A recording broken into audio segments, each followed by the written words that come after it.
Já estamos de volta, hora de revisão e, claro, as atividades de sala. Mas eu gostei muito da aula porque esse negócio que a gente relembra o assunto e aplica em questões do Enem tá fantástico, né? Isso. E é bom porque vocês percebem que o Enem não é nenhum monstro, não é nenhum bicho de sete cabeças. Porque, assim, nós temos uma certa ilusão de que o Enem é muito difícil, o Enem é trabalhoso. Não vamos mentir. Tem diferença de ser difícil e trabalhoso, né? Isso, é trabalhoso. Mas é uma prova que, se você se preparar direitinho, você consegue fazer tranquilamente. Até o professor Maurício sempre dá o exemplo de capir o quintal, né? Não é difícil, né? Todo mundo consegue, mas dependendo do horário, dependendo do tamanho, é trabalhoso, né, gente? Mas agora a gente vai à revisão, falar um pouquinho sobre os gráficos que nós citamos na aula, e aí sim a gente passa a bola para vocês, para as atividades de sala, tá bom? Vamos lá? Revisão da aula 10.2. E aí a gente está na parte 3 de estatística, né? A gente viu vários tipos de gráficos, primeiramente, que podem cair no Enem. Quais são mesmo? Bom, nós temos o gráfico de linhas ou segmentos, né, que é aquele que marca uma continuidade das informações. Observa que não são valores estritamente pontuais, não é só esse valor aqui. Nós temos valores que vai na sequência, só vai crescendo de acordo com a linha, vai diminuindo, vai crescendo, então tem uma continuidade. Nós temos o gráfico de barras ou colunas, que pode ser barras horizontais ou barras verticais, que trabalham com informações pontuais, tá certo? Nós temos também o gráfico de pizza. Esses três foram o que nós trabalhamos durante as aulas. Mas além deles, nós temos também o pictograma, que são gráficos que trabalham com informações, com formatos de figuras. Nós temos o gráfico de dispersão. Observa que ele traça uma linha com dois valores e nós temos vários valores dispersos ali, tanto abaixo quanto acima. Aquela questão do Enem, sobre os ruídos, pode ser tratado, se não tivesse aquela linha contínua, como um gráfico de dispersão, porque tinham vários valores acima do ruído permitido, vários valores abaixo e alguns dentro do limite de permissão. E temos também o gráfico de área, que é aquele que traz as linhas contínuas, as linhas aqui, mas ele preenche toda a parte com a sua área. Isso mesmo, né? E aí, claro, a gente vai passar para vocês aqui um pouquinho sobre o que a gente trabalhou na aula, né? Que foram desses três tipos aí, ó. Isso, gráfico de barras, aqui no caso aqui coluna, porque as barras aparecem na posição vertical. Ele trabalha com valores pontuais, tá certo? Valores bem pontuais. Nós temos o gráfico de linhas, olha só aqui embaixo que lindo. O gráfico de linhas, que traz as informações de maneira contínua, e nós temos o gráfico de setores, que sempre vai nos apresentar valores percentuais. Aí fica a dica para vocês. Quando tivermos valores percentuais e ele não nos der o valor total do objeto em questão, você coloca o 100. Porque se eu coloco 100, olha como fica mais fácil. 34% de 100 é 34. 22% de 100 é 22, 31% de 100 é 31, 7% de 100 é 7. E aí eu consigo ter uma visão do todo de maneira bem mais prática e fica tudo mais tranquilo de se observar e analisar. Isso mesmo. E agora, observando, analisando e resolvendo, é com vocês. Já já a gente volta com as correções.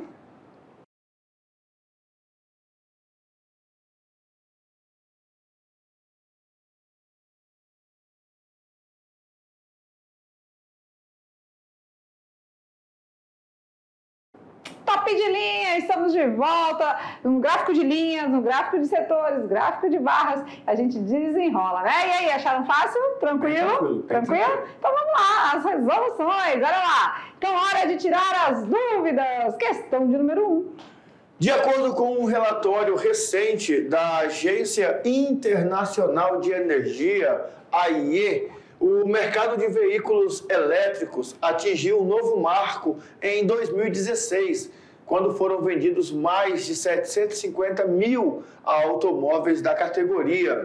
Com isso, o total de carros elétricos vendidos no mundo alcançou a marca de 2 milhões de unidades, desde os primeiros modelos que começaram a ser comercializados em 2011. Então, olha só, de 2011 a 2016, existiam no mundo todo 2 milhões de carros elétricos. Legal. No Brasil, a expansão das vendas também se verifica. A marca A, por exemplo, expandiu suas vendas no ano de 2016, superando em 360 unidades as vendas de 2015, conforme representado no gráfico. Então, olha só que interessante. A marca A, por exemplo, expandiu suas vendas em 2016, superou, superando em 360 unidades, né, 2015. Então temos 2 anos aqui, 2015 e 2016. 360 e uma diferença de 360 unidades. Isso mesmo. Olha que legal, aqui é um pictograma. Que bonitinho. Um gráfico de barras, não é? Isso. Só que ao invés de colocar barra, ele colocou carrinhos ali. Isso mesmo. Então, olha que interessante. Em 2014, nós tínhamos somente um valor percentual de um carrinho. Sim. Um carrinho por cento. Aqui nós temos 2 carrinhos por cento e aqui nós temos 5 carrinhos por cento. A média anual, a pergunta é, o comando, a média anual do número de carros vendidos pela marca A nos anos representados no gráfico foi de? Então, nós temos aqui que analisar o gráfico e depois calcular a média. E aí, a informação que nós temos é que 2016 superou 2015 em 260 unidades, 360. certo? 360. Então, volta no gráfico, olha aqui, ó. Isso aqui é igual a 360. Foi a superação, né? Então, isso aqui foi a mais, né? Esse aqui, então, 3 carrinhos equivalem a 360? Isso. Certo? Então, cada carrinho equivale a quanto? Olha que legal, 120, certo? 120. Isso, que legal. Então, 120, 120, 120. Então nós temos em 2014 120 carrinhos no Brasil. Aí aqui 240 em 2015. 240. E no outro temos 600. 240, 360, né? Mais 120. Quanto que dá? Mais 240 no caso, né? 600 então, certo? Que legal, né? Então, só pelo desenho a gente conseguiu fazer, né? 120, 240 e 600, certo? Isso, só que ele quer a média, não é? Ele quer a média. Então, vamos somar e dividir pela quantidade? Isso. Que é média aritmética mesmo? Vamos lá, vamos lembrar? Média aritmética é a soma. Então, 600 mais 240 mais 120. Vamos dividir pela quantidade. Quantos temos? 1, 2, 3, 4, 5, 6, 7, 8? É por aí? São 3 anos, não é? Ah, tá. Então vamos dividir pela quantidade média de anual, anos. Média anual, olha aí. Então, olha os detalhezinhos aí. Certo? Então vamos dividir por 3. Quanto que dá então? 600 mais 240 mais 120. 840, 960. Isso. Dividido por 3. 320. Média aritmética, 320. Fácil também, né? Boa, olha aí que legal. E aqui já envolve 3 conteúdos diferentes, não é? O pictograma, a média, análise de gráficos. A gente já vai aprendendo um monte de coisa em umas únicas questões. Sim, muito bom. Muito bom. E aí, ó, com essa aula já são 4 questões do Enem. 4. É uma por dia, 4, dá quase uma semana. É verdade. Mas eles estão fazendo outras, né? Sim, com certeza. Mas tem uns que estão refazendo essas também, para aprender mais. Temos 2 ou 3? Eu acho que temos 3, né? 3. Beleza, vamos fazer a segunda. Então, questão de número 2. Os exercícios físicos são recomendados para o bom funcionamento do organismo, pois aceleram o metabolismo e, em consequência, elevam o consumo de calorias. No gráfico, estão registrados os valores calóricos em quilocalorias, gastos em 5 diferentes atividades físicas, em função do tempo dedicado às atividades, contado em minutos. Então, olha só. Né, na coluna a gente tem aí, né, no eixo Y, vamos dizer, quilocalorias. Isso. E no eixo X, o tempo em minutos, certo? Então, 10 minutos, a atividade 1, 10 minutos gasta 20 quilocalorias. Né? A atividade 2... em 15 minutos gasta 100 quilocalorias. Ou seja, 20 quilocalorias em 10 minutos. Né? 100 em 15, 120 em 20, 100 depois em 25, né? 80 em 30. A pergunta é, qual dessas atividades físicas proporciona o maior consumo de quilocalorias por minuto? Então é dividir de novo? Só dividir de novo. Só dividir? Isso. Então aqui a gente vai fazer 20 por 10? Dá 2. Olha lá, então vamos lá. O item 1 vai ser 20 por 10. Corta. 2 quilocalorias por minuto. Se a gente quiser colocar a unidade, né? Quilocalorias por minuto. Beleza? Agora vamos lá. Agora a segunda. 100 em 15. Isso. Por 90 dá 6, então vai ficar 6,6. 6,6? Isso. A terceira? A terceira vai dar 6, Ó, né? Que é 120. vai ser 120 por 20. Isso. 120 por 20. Corta. 12 por 2? 6. 6. A quarta? A quarta vai ser 100 por 25, vai dar 4. 100 por 25. Vai dar 4. E a quinta? A quinta é 80 por 30? Por 30. 3 é 90, então é 2,6 aproximadamente. 2,6? É. E aí a pergunta é, né? Qual o maior consumo de quilocalorias por minuto? Atividade 2. Atividade 2, 6,6, né? Então, atividade 2 aqui, ó, 6,6, certo? Olha só, quando a gente fala que as questões do Enem são muito parecidas, ele muda alguma coisa. Na primeira lá, que nós fizemos na aula, né, ele falava de venda de perfumes e tal, aí na outra falava sobre... Parecia bastante, de achar razão, não era? Entre os valores que tinha. Igualzinha, só mudou o contexto. Verdade. E a historinha. Bem similar, né? Bem parecida. Certo? Certinho. Vamos de Enem? Todas são de Enem. Agora se liga no Enem, ficou uma coisa mais sequencial, né? Vamos lá. Se liga no Enem, vamos para a última pergunta da aula de hoje. O gráfico a seguir mostra a evolução mensal das vendas de certo produto de julho a novembro de 2011. De julho a novembro, então a gente vai observando aí. Em julho tivemos vendeu quantas unidades desse produto, né? Em julho vendeu 700. Aí em agosto? 2.500. Setembro também, 2.500 se manteve. Outubro teve um crescimento para 2.800. E novembro desceu um pouquinho, caiu um pouquinho para 2.700. Mas é uma coisa assim, olhou no gráfico, a gente já consegue visualizar o que está acontecendo, né? Isso. Vamos lá? Se liga no Enem. Sabe-se que o mês de julho foi o pior momento da empresa em 2011, certo? Verdade. Verdade. E que o número de unidades vendidas desse produto em dezembro de 2011 foi igual à média aritmética do número de unidades vendidas nos meses de julho a novembro do mesmo ano. Então, o que ele diz assim? Vou pegar até um marca-texto aqui. Ele disse que em dezembro de 2011, as unidades vendidas foi a média aritmética do número de unidades vendidas nos meses de julho a novembro do mesmo mês. No mesmo ano. Então tem que calcular a média para saber quantos foram vendidos em 2011. Mas vamos ver a pergunta, qual é o comando? Olha lá. O gerente de vendas disse em uma reunião da diretoria que se essa redução no número de unidades vendidas de novembro para dezembro de 2011 se mantivesse constante nos meses subsequentes, as vendas só voltariam a ficar piores que julho de 2011 no final de 2012. Então tem que ver quanto que vai diminuir, não é, de novembro para dezembro, e ir diminuindo até chegar em 700, é isso? O pior índice foi 700. Né? A pergunta é, o diretor financeiro rebateu imediatamente esse argumento, mostrando que, mantida a tendência, isso acontecerá já em... janeiro, fevereiro, março, abril ou maio? Porque ele disse assim que vai ser lá no final do mês, né? No final do ano, né, de 2012. Mas o diretor financeiro, né, quem sabe gráfico, fazendo essa análise, já rebateu de imediato, disse assim, não, peraí, esse argumento tá errado aí. E argumentou dizendo que, mantida essa tendência, isso acontecerá em... Eu até imagino ele falando assim, olha, assisti a aula 10 de matemática lá da mediação e você tá errado. Não é bem assim não. Bora ver então? Bora ver a média então? Vamos. É só somar tudo e dividir por 1, 2, 3, 4, 5 meses? Nós temos aqui julho, agosto, setembro, outubro, novembro. 5.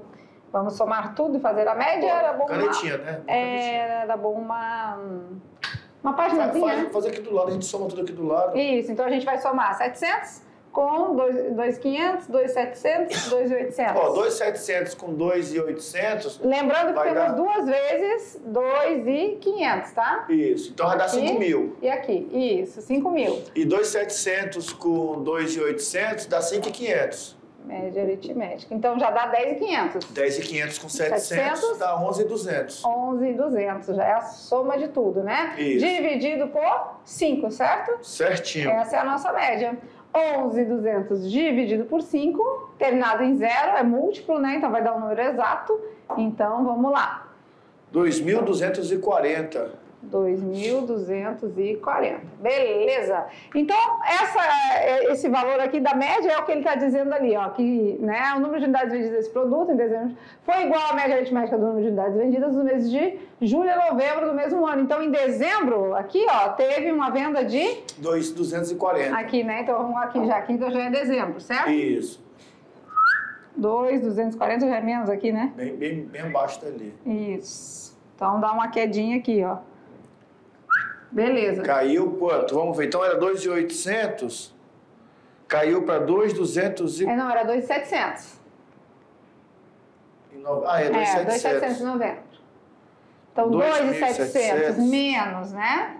2.240 deu 460. Então diminuiu 460. Essa é a redução. Isso. 460. Aí agora a gente vai reduzindo, né? Isso. 2.240 menos 460... Menos 460 que vai para 1.780. Esse aqui foi em dezembro, né? Isso. Dezembro. Então vamos lá, em janeiro de 2022 já. 1.780. 1.780? Isso. Em fevereiro. Menos 1.320. Menos 460, Isso. 1.320. Em março. 860. 860. Ixi, em abril já passou.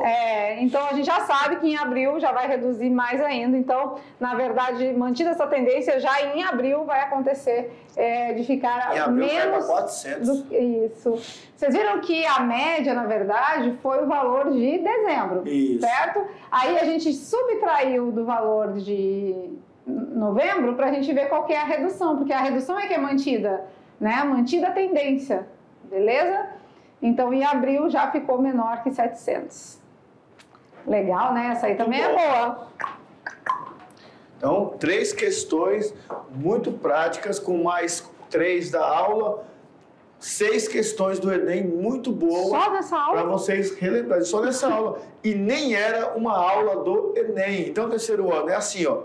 Vai ter aula nem existe mais aula que não é do Enem, eu acho. Isso, não vai, mas vai ter uma aula assim que é específica do Enem e vai ter aula que tem conteúdo específico. Mas que, como a urgência em vocês entenderem a prova é muito, nós vamos colocar também nessas aulas questões do Enem. E olha, aula 10, eu acredito que nós já fizemos aí em média umas 40 questões do Enem. Boa, né? É quase que uma prova inteira. Se você... no seu tempo aí, não está conseguindo associar para estar estudando matemática do jeito que você acha que deveria, refaz essas questões às aulas. Tenho certeza que vai dar um suporte muito bom na hora da prova. Isso mesmo. Vamos brincando com os números, né? Lembrando que tinha uma perguntinha lá com só matemática, né? Isso. Tananã, só matemática tanto. Tananã, só matemática tanto. Vamos na telinha, vamos responder o desafio de hoje? Então, dizia assim, ó, 2 mais 3, só matemática, 10. 10. 8 mais 4, 96. Só matemática. 7 mais 9, só matemática, 63. 6 mais 5, só matemática, 66. 9 mais 5, só matemática, quanto? Bom, eu pensei assim, 2 mais 3 é 5. 5. Aí, se esse só matemática for multiplica por 2... Dá 10. Então deve ser que tudo multiplica por 2. Vamos lá, 8 mais 4. 12. Eita, multiplica por 2. Dá 24, então multiplica por 2. Não, mas 2 é o primeiro elemento. 2 é o primeiro aqui. É o elemento. Será que multiplica sempre pelo primeiro, então? Vamos ver, então. 8 mais 4, 12 vezes 8. 96. Deu certo. 7 mais 2. 9 vezes 7. 63. 6 mais 5. 11. Vezes 6. 66. Então tem que multiplicar sempre pelo primeiro elemento Isso. que está ali. Então, 9 mais 5. Dá 14. 14 vezes 9. 126. Então, a resposta ali era 126. Aquelas 3 interrogações realmente eram 3 algarismos mesmo. Então, só matemática era multiplicação pelo primeiro fator. Pelo primeiro fator aqui da Primeira parcela, né, da soma. É isso aí. Legal, né? Essa aí era meio difícil, mas eu gostei. Só pensar um pouquinho. Só pensar um pouquinho, usando o raciocínio lógico. Gente, vamos finalizando por aqui. Nossa aulinha de hoje, a aula de número 10, a gente finaliza junto com vocês. Mas claro, né? Na próxima a gente se encontra. Então, aquele beijo no coração e até a próxima aula. Tchau, tchau.